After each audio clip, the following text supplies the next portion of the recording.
and I'm determined to bring the change that the people voted for last November. The budget reflects our values. The budget is a moral document. What the Obama budget attempts to do is redirect our energies and our policies towards rewarding work and enhancing the middle class. The President has put forward a very strong and bold budget to get us back towards fiscal balance in this country. This is a statement of priorities and values for this country. For too long, our budget has not told the whole truth about how precious tax dollars are spent. We need to be honest with ourselves about what costs are being racked up, because that's how we'll come to grips with the hard choices that lie ahead. For the first time in ages, finally have an administration, a president submitting a budget that reflects the true realities and the challenges that we're facing, instead of the budget gimmicks that have been coming up to Capitol Hill year after year. It's the first time we have a president that's budgeting for the war costs, that's budgeting for alternative minimum tax relief, that's budgeting for physician reimbursement payments, budgeting for natural disasters in the country. Everything that we always know we deal with every year, but always gets excluded and hidden in the true cost. The president's budget, first thing it does is reinstates what's called pay-go. Everything you do, you have to pay for it. The president made a point to say that not everything in this budget everyone's going to like. We need to make some tough choices. The president says one of the most difficult choices are making expenditures today that save money in the future. What I won't do is sacrifice investments that will make America stronger, more competitive, and more prosperous in the 21st century.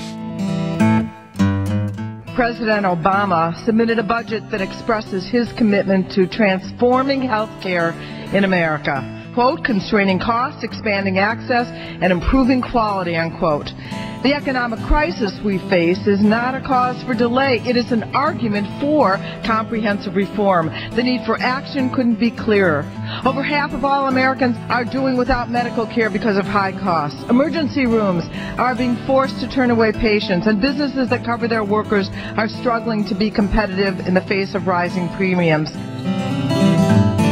We have got to get a grip on our energy policy and stop sending billions and billions of dollars to countries that are not our friends, but in many cases our enemies. And what President Obama does is to really get our attention focused and make the kinds of investments necessary to get us into alternative energy. Investments in education that make certain that from pre-kindergarten through high school and then ongoing learning, we are preparing a workforce for the future, a workforce for the 21st century economy. Listening to Republicans talk about the economic situation and their suggestions for how we move forward is kind of like listening to the coach of the Detroit Lions say, hey, you used my playbook, after they just went 0-16. I don't want to pick on the Detroit Lions, but that's really what it sounds like, because they bring no new ideas to the table. And that's what's so impressive about this team that President Obama has assembled and the budget that he has brought to the Congress. It is, and to the American people, it is a budget that is full of new ideas, new approaches to very old and very difficult problems. The budget is more than simply numbers on a page. It is a measure of how well we are living up to our obligations to ourselves and one another. It is a test for our commitment to making America what it was always meant to be, a place where all things are possible for all people.